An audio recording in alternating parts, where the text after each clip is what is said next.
তবে এই সব নেতাদের পিছনে ঘোরে কেন? এই চিন্তায় যে এরা যদি এমপি মন্ত্রী হইতে পারে তা একটা চাকরি পাবো, লাইসেন্স পাবো, টিয়ার কাবি খা খাইতে পারবো। জি, নাম রাখছে কাবি খা, তার মানে হলো খাবি খা।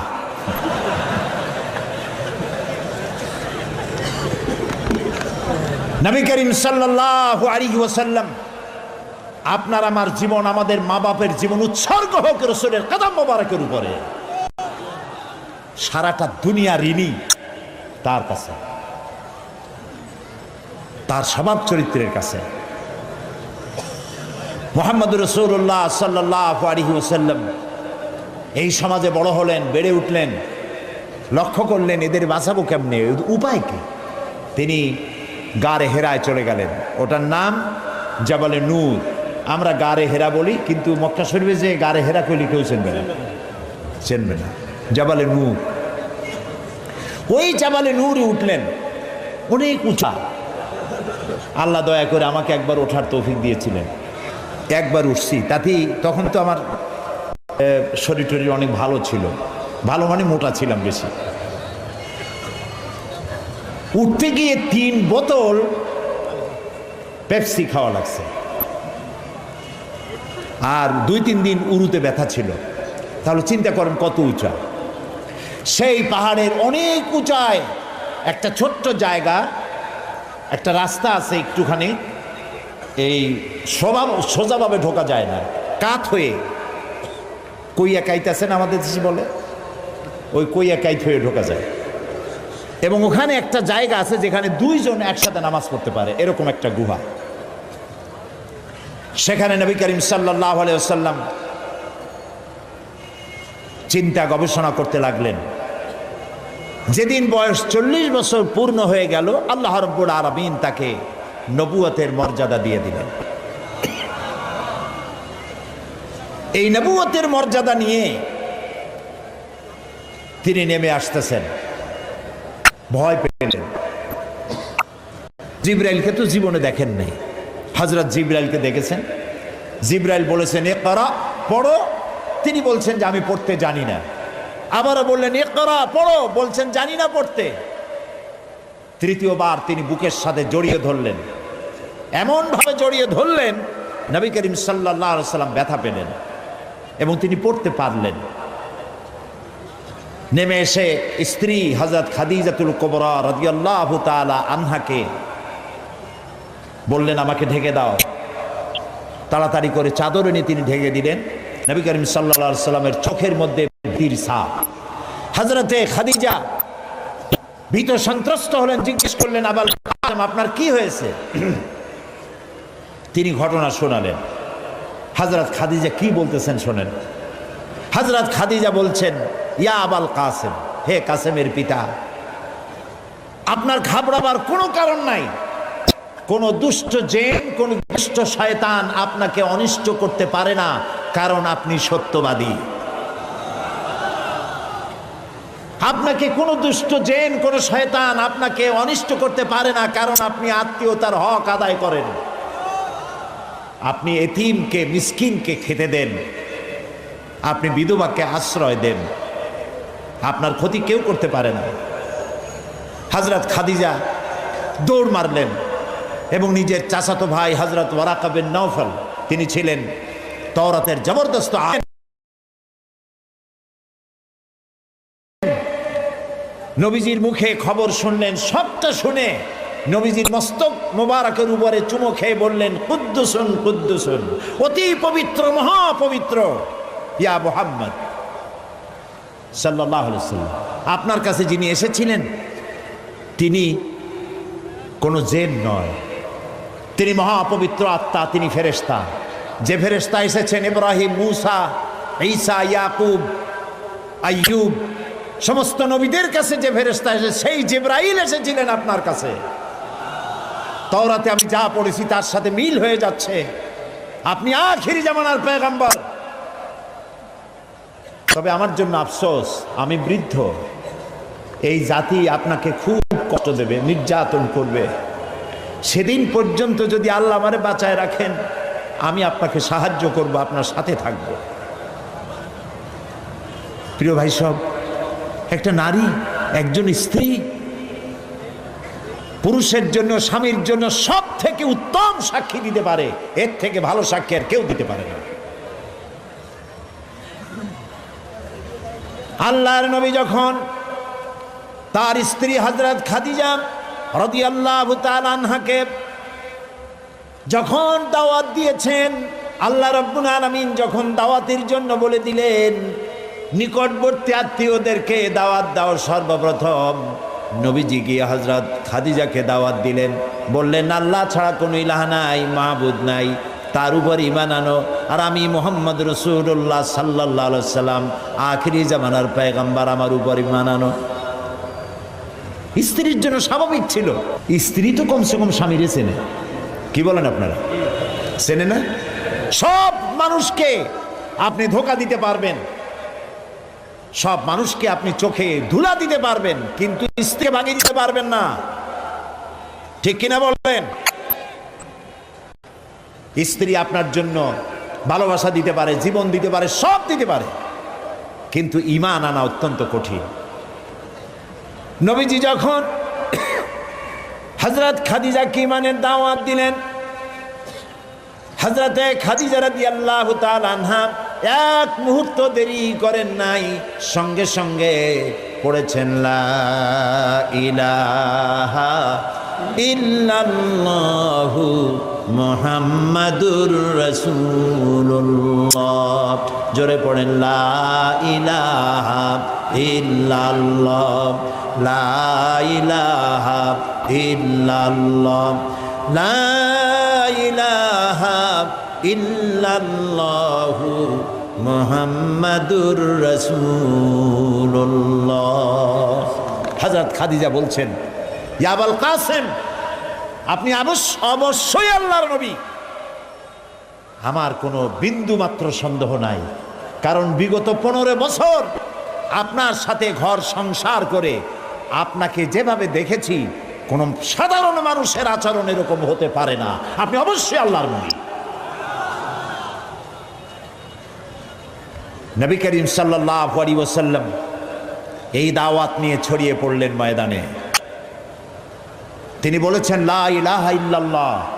এই কালেমার দাওয়াত কি শুধু মুহাম্মদ সাল্লাল্লাহু আলাইহি ওয়াসাল্লামের ছিল না, সব নবীদের ছিল। দুনিয়ার সব নবীদের একটাই স্লোগান ছিল, কারো মধ্যে কোনো মতপার্থক্য, মতদ্বৈততা হয় নাই, সকলের স্লোগান একটা, লা ইলাহা ইল্লাল্লাহ। এই কালেমার বিপ্লবী দাওয়াত পেশ করেছেন সমস্ত নবীরা। আমরা এই কালেমাটা বুঝি না, না বোঝার কারণেই দুরবস্থা হয়েছে। আমরা শুধু এটারে জিকিরের বুলি বানাইছি। দেখছেন কি কায়দায় জিকির করে, লা ইলাহা ইল্লাল্লাহ ইল্লাল্লাহ, এমন জোরে ইল্লাল্লাহ বলে তাতে কলব থাকলেও পারে, গেলেও পারে। কি বুঝে ইল্লাল্লাহ বলতেছেন? আবার লা ইলাহা ছেড়ে দিয়ে খালি ইল্লাল্লাহ করে, এরকমও শুনেছি। শুনছেন আপনারা? লা ইলাহা বাদ দিয়া কতক্ষণ ইল্লাল্লাহ ইল্লাল্লাহ ইল্লাল্লাহ। আশ্চর্য কথা, এটা কি কি বলতেছেন আপনি? ইল্লাল্লাহ মানে তো আল্লাহ ছাড়া। আল্লাহ ছাড়া কি? লা ইলাহা ইল্লাল্লাহ, এই কালেমার দাওয়াত যখন নবীরা দিয়েছেন, হযরত মূসা আলাইহিস সালাম যখন বলেছেন লা ইলাহা ইল্লাল্লাহ, এ আঘাত লেগে ফেরাউন দরিয়ায় নীলের মধ্যে ডুবে শেষ হয়ে গিয়েছে। হযরত ইব্রাহিম আলাইহিস সালাম যখন বলেছেন লা ইলাহা ইল্লাল্লাহ, নমরুদের গোষ্ঠী সাফ হয়েছে, জুতা পিটা খাইয়া দুনিয়া থেকে বিদায় হয়ে গেছে। ঠিক না ভাই? মুহাম্মদ সাল্লাল্লাহু আলাইহি সাল্লাম যখন বলেছেন লা ইলাহা ইল্লাল্লাহ, তখন আবু জাহাল, আবু লাহাব, উতবা, শাইবা, মুগীরা, এ সবগুলির গায়ে আগুন জ্বলে গেছে। কেন আগুন জ্বললো? তারা বুঝছে লা ইলাহা ইল্লাল্লাহর অর্থ কি। তারা বুঝেছে লা ইলাহা ইল্লাল্লাহ মানেই হচ্ছে কোনো ইলাহা নাই, আইনদাতা নাই, বিধানদাতা নাই, শাসনকর্তা নাই, কাউকে মানি না। কে ছাড়া? আল্লাহ ছাড়া। ফেরাউনও বুঝেছে। ফেরাউন বোঝেন? ফেরাউনকে মুসা আলাইহিস সালাম যখন বলেছেন বলো লা ইলাহা ইল্লাল্লাহ, ফেরাউন বলেছে মা আলিমতু লাকুম মিন ইলাহিন গায়রি, আমি তো জানি না যে আমি ছাড়া আরো কোন ইলাহ আছে, আমি তো ইলাহ। তুমি যদি আমারে বাদ দিয়ে আর কাউকে ইলাহ মানো, লাআজআলান্নাকা মিনাল মাসজুনিন, কারারুদ্ধ করে রাখবো, জেলখানায় ঢুকিয়ে দেব। মুসা আলাইহিস সালাম ভয় পাইছিলেন নাকি? ভয় পাননি। কাফেরেরা বুঝতে পারতো লা ইলাহা ইল্লাল্লাহর অর্থ কি। আবু জাহাল, আবু লাহাব, উতবা, সাইবারা, হযরত আবু তালেব নবী করিম সাল্লাল্লাহু আলাইহি সাল্লামের চাচা আবু তালেবের কাছে গিয়ে বলেছে, আবু তালেব, রসুলকে বলো, মুহাম্মদ সাল্লাল্লাহু আলাইহি সাল্লামকে বলেন তিনি যেন লা ইলাহা ইল্লাল্লাহর দাওয়াত না দেন। এর বিনিময়ে যত টাকা লাগে, যে সুন্দরী মেয়ে পছন্দ করবে সেই মেয়ে তার সাথে বিয়ে দিয়ে দেব, নেতৃত্ব দেব, টাকা দেব, পয়সা দেব, বাড়ি ঘর দেব, তবুও লা ইলাহা ইল্লাল্লাহ দাওয়াত যেন তিনি না দেন। নবীজির কাছে যখন প্রস্তাব গেল, আল্লাহ নবী বললেন, চাচাজি আবু তালিব, প্রস্তাব যেটা এসেছে ওই প্রস্তাবকরা যা দিতে পারবে সেটা তো স্বাভাবিক কথা, যেটা দিতে পারবে না তাও যদি ওরা আমার হাতে দিতে পারে, যেমন আকাশের সূর্যটা ধরে এনে যদি ওরা আমার ডান হাতে তুলে দেয়, আকাশের পূর্ণিমার চাঁদ যদি ধরে এনে আমার বাম হাতে তুলে দেয়, এরও বিনিময়ে আমি আল্লাহ নবী মুহাম্মদুর রাসূলুল্লাহ এক মুহূর্তের জন্য তাওহীদের দাওয়াত বন্ধ করে দেব না। নবীজি পৃথিবীতে আল্লাহর দ্বীনের দাওয়াত দেওয়ার জন্য, দ্বীন প্রতিষ্ঠার জন্য এসেছিলেন। এজন্য আসেন নাই আবু জাহাল, আবু লাহাব বা সাইবারা নেতৃত্ব দিবে আর মুহাম্মদ সাল্লাল্লাহু আলাইহি সাল্লাম তার অধীনে চাকরি করবেন, মসজিদে বসে আল্লাহ আল্লাহ করবেন। মূসা আলাইহিস সালামকে এজন্য পাঠানো হয়নি যে তিনি ফেরাউন রাজত্ব করবে আর তিনি তার অধীনে থেকে আল্লাহ বিল্লাহ করবেন। এজন্য পাঠানো হয়েছে। মূল উদ্দেশ্য কি? আল্লাহ রাব্বুল আলামিন বলেন, হুয়াল্লাযী আরসালা রাসূলাহু বিল হুদা ওয়া দীনিল হক লিইয়ুযহিরাহু আলাদ-দীনি কুল্লিহি ওয়া কাফা বিল্লাহি শাহীদা। আল্লাহ তাআলা তিনি রাসূলকে প্রেরণ করেছেন দ্বীনে হক আর সত্যের বিধান সহকারে, যাতে করে পৃথিবীর সব মতবাদের উপরে ইসলামকে তিনি বিজয়ী করে দিতে পারেন। নবী করিম সাল্লাল্লাহু আলাইহি সাল্লাম মক্কি জীবনে এই কাজটি তিনি চালু করলেন। নবী করিম সাল্লাল্লাহু আলাইহি সাল্লামকে আল্লাহ রাব্বুল আলামিন সব রকমের সম্মান এবং মর্যাদা দিয়ে পৃথিবীতে পাঠালেন দ্বীনকে প্রতিষ্ঠা করার জন্য। 13 বছর সময় লাগলো মক্কায়। কয় বছর লাগলো? 13 বছর। এই 13 বছর দ্বীনের দাওয়াত দিতে থাকলেন মানুষের দুয়ারে দুয়ারে গিয়ে, গোপনে, রাত্রে, দিনে। আল্লাহর মেহেরবানি লোক তৈরি হয়ে গেল। আবু বকর, ওমর, ওসমান, আলী, খাব্বাব, খুবাইব রিদওয়ানুল্লাহ তাআলা আলাইহিম আজমাইন, এই সব লোক তৈরি হয়ে গেল। কেমন লোক তৈরি হলো? যে হযরত ওমর রাসূলকে হত্যা করতে আসছিলেন, সেই ওমরকে আল্লাহ এমন দরজায় পৌঁছায় দিলেন, রাসূল বললেন, লা নাবিয়্যা বা'দি ওয়ালা রাসূলা, আমার পরে নবীও হবে না, রাসূলও হবে না, কিন্তু আমার পরে যদি কেউ নবী হতো লাকানা ওমর, ওমরে আল্লাহ নবী বানাই দিতেন। সুবহানাল্লাহ বলুন। এইসব লোক তৈরি হয়ে গেল। 13 বছর সময় লাগলো। আল্লাহ রাব্বুল আলামিন হিজরতের অর্ডার দিয়ে দিলেন। নবীজি এবার মক্কা শরীফ থেকে রওনা করেছেন। গভীর রজনীতে হযরত আবু বকরকে সঙ্গে করে নিয়ে রওনা করলেন। জাবালে মেসফালার ভিতর দিয়ে, জাবালে কেদোয়ার উপর দিয়ে যাওয়ার সময় বারবার কাবার দিকে ফিরে তাকায় কাঁদতে লাগলেন আর বলতে লাগলেন, কাবারে বড় আশা ছিল তোর খেদমত করব, কিন্তু তোর নিষ্ঠুর সন্তানেরা তোর কাছে আমারে থাকতে দিল না রে। নবীজি হযরত আবু বকর রাদিয়াল্লাহু তাআলা আনহুকে সঙ্গে নিয়ে জাবালে সুরে চলে গেলেন। হজরে রক্ত হয়ে গেল। হযরত আবু বকর বলেন, আর উপায় নাই, ধরা পড়ে যাব। এই গুহার মধ্যে গিয়ে আমরা আশ্রয় নেই। গুহার ভিতরে গিয়ে আশ্রয় নিলেন। সকালবেলায় কাফির বেঈমানেরা খুঁজতে খুঁজতে ওই পর্যন্ত এসেছে। একজন বলে পায়ের চিহ্ন এখানে শেষ, ভিতরে আছে, আর একজন বলে নাই। একজন বলে আছে, আর একজন বলে নাই। হযরত আবু বকর বলেন, ইয়া রাসূলুল্লাহ, আমরা ধরা পড়ে গেছি, আর উপায় নাই। এটা এত স্বল্প গভীর গুহা, বসতে পরে মাথা দেখা যায়, শুয়ে হাঁটু উঁচু করলে হাঁটু দেখা যায়। আর বাঁচার উপায় নাই। আল্লাহ রাব্বুল আলামিনের হাবিব তখন বললেন, কোরআনে কারীমের মধ্যে সূরা তওবায় আল্লাহ শোনাই দিয়েছেন, ইদ ইয়াকুলু লিসাহিবিহি লা তাহজান ইন্নাল্লাহা মা'ানা। হে আমার বন্ধু, হে আমার সাথী, ভয় পেও না, আমরা দুইজন নই, আমাদের সাথে আর এক সত্তা আছে, তার নাম কি? সবাই বলেন। আল্লাহ রাব্বুল আলামিন তার হাবিবকে বাঁচালেন না ধরাই দিলেন? বাঁচাইছেন কিনা? দিনের বেলায় ঘুমায় থাকতেন, রাতের বেলায় চলতেন, 13 দিন সময় লাগলো। মক্কা শরীফ থেকে লোকেরা, কাফেরেরা রাসূলকে ধরার জন্য সুরাকাকে পাঠিয়ে দিল। সুরাকা চলল ধরার জন্য, অশ্ব পৃষ্ঠে সওয়ার হয়ে দৌড়াতে দৌড়াতে রাসূলের কাছে চলে গিয়েছে। হযরত আবু বকর বলছেন, ইয়া রাসূলুল্লাহ, আবার ধরা পড়ে গেলাম, এই লোক কেমনে ছাড়ি? আবার পিছনে দৌড়ানো আরম্ভ করেছে। আবার কিছু দূর গিয়ে দুটি পা, ঘোড়ার পা সামনের দিকে নেমে যেতে লাগলো। এবার বলল, আমি ক্ষমা চাই। রাসূল বললেন, মাফ করলাম, ফিরে যা।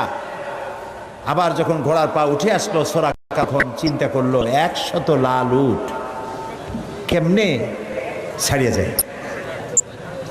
আবার পিছনে আরম্ভ করছে দৌড়। এবার যখন কাছাকাছি এসেছে, সুরাকার ঘোড়ার 4টা পাই মাটির তলায় নামা শুরু হয়ে গেছে। সুরাকা বলছে, আমি মাপ চাই, আমাকে ক্ষমা করে দিন। রাসূলুল্লাহ ফিরে তাকালেন, বললেন, সুরাকা, এখনো তোমার বিশ্বাস হয় না যে আমি আল্লাহর নবী? সুরাকা বলছেন, হ্যাঁ। নবীজি তাকে ক্ষমা করলেন। ঘোড়া শুদ্ধ উপরে উঠে আসলো। সুরাকা চিন্তা করলো, একেবারে খালি হাতে ফিরবো? দেখেন কি কত বড় খারাপ মানুষ। সুরাকা বলছে, মুহাম্মদ সাল্লাল্লাহু আলাইহি সাল্লাম, আচ্ছা আমি যেই ধরলাম না, আমি ফিরে যাব এখন, কিন্তু আমি যে আপনাকে ধরলাম না, সেই জন্য আপনি আমার কিছু দেবেন না? মানুষ কত খারাপ হতে পারে চিন্তা করে। নবীজি রাগ করলেন না। নবীজি বললেন, হ্যাঁ দেব। কি দেবেন? নবীজি বললেন, তোমাকে আমি পারস্য সম্রাটের মুকুট তোমার মাথায় পরিয়ে দেওয়া হবে। সুরাকা মুখটা মলিন হয়ে গেল। কিভাবে সম্ভব? কইল কি? এটা কি সম্ভব কথা? যিনি রাতের আধারে একজন লোক নিয়ে কোন রকম করে আত্মগোপন করে চলে যাচ্ছেন, নিজের জন্মভূমি ছেড়ে পারস্য সম্রাটের মাথার মুকুট এনে আমারে দেবে, এটা একটা কথা হইল? কিছু দেবেন না তাই কর। মন খারাপ করে সে চলে গেল। নবী করিম সাল্লাল্লাহু আলাইহি সাল্লামের ইন্তেকালের পর হযরত আবু বকর ক্ষমতা এলেন, তারপরে হযরত ওমর ক্ষমতা এলেন। হযরত ওমরের জামানায় পারস্য বিজয় হলো, আর গনিমতের মালের সাথে পারস্য সম্রাটের মুকুটও এসে সামনে হাজির হয়ে গেল। হযরত ওমর লক্ষ্য করে দেখলেন গনিমতের মালের মধ্যে হীরা মণিমুক্তা খচিত চকচক করছে, পারস্য সম্রাটের মাথার মুকুট। হযরত ওমর বললেন, কেউ চলে যাও তো, সুরাকাকে ডেকে নিয়ে আসো। সুরাকা তখন বুড়ো হয়ে গেছে, দাড়ি চুল পেকে বৃদ্ধ হয়ে গেছে। সুরাকাকে কাছে ডেকে হযরত ওমর নিজ হাতে পারস্য সম্রাটের মুকুটটা সুরাকার মাথায় পরিয়ে দিলেন। বললেন, সুরাকা, আল্লাহর নবীর ওয়াদা কখনো মিথ্যা হয় না। নবীজি মক্কা থেকে মদিনায় পৌঁছে গেলেন। প্রতিমধ্যে খুব ক্ষুধার্ত হয়েছিলেন। প্রতিমধ্যে কখনো খেতে পারতেন, কখনো খেতে পারতেন না। মদিনার কাছাকাছি, বুখারীতে এই বিবরণ এসেছে, কাছাকাছি হওয়ায় যখন হলেন, তখন উম্মে মা'বাদের মা বাড়িতে ছিলেন একটা ঘরে। আবু মা'বাদ কাজের জন্য চলে গেছে। কতগুলি ছাগল ছিল তাদের। এই মরুভূমিতে কোনো খাবার নাই, ঘাস নাই, ছাগল সব, বাচ্চা নাই, দুধ নাই, সব শুকায় গেছে। নবী করিম সাল্লাল্লাহু আলাইহি ওয়াসাল্লাম ক্ষুধার্ত, হযরত আবু বকর ক্ষুধার্ত। বাড়ির মধ্যে গিয়ে ঢুকছেন। উম্মে মা'বাদকে জিজ্ঞেস করলেন, মহিলাকে জিজ্ঞেস করলেন, তোমার ঘরে কি কোনো খাবার আছে? তিনি বললেন, পথিক, আমার ঘরে কোনো খাবার নাই। আচ্ছা, দুধ আছে? তিনি বললেন, না, দুধ পাবো কোথায়? কই যে ওই যে একটা ছাগল দেখা যায়, একটা বকরি দেখা যায়। তো বললো যে, আপনি দেখতে পাচ্ছেন না, এই বকরি কত কৃষ, একেবারে শুকায় গেছে, ওর তো বাচ্চা নাই, ও দুধ দেবে কেমনে? রাসূলুল্লাহ বললেন, তুমি বকরিটা আমার কাছে নিয়ে আসো। মহিলা বকরিটা কাছে নিয়ে এলেন। রাসূলুল্লাহ বকরির ওলানে, ওলান বলে না, ওলানে হাত দিলেন। উম্মে মাবাদ বললেন, আমি তাকিয়ে থাকলাম, বকরি তার দুটি ঠ্যাং ফাঁক করে দিল পেছনে, আর ওলান বড় হয়ে মাটিতে ঠেকে গেল। রাসূলুল্লাহ বললেন, একটা পাত্র নিয়ে আসো। একটি পাত্র আনা হলো, বড় এক পাত্র দুধে ভরে গেল। রাসূলুল্লাহ পাত্র থেকে ঢেলে দিলেন, তুমি খাও। নিজে খায়েন, হযরত আবু বকরকে খাওয়ালেন। পাত্র পরিপূর্ণ থাকলো। বলল, তোমার স্বামী এলে তাকে দিও। রাসূলুল্লাহ চলে গেলেন। আবু মাবাদ বাড়ি ফিরেছেন, মুখ শুকনা।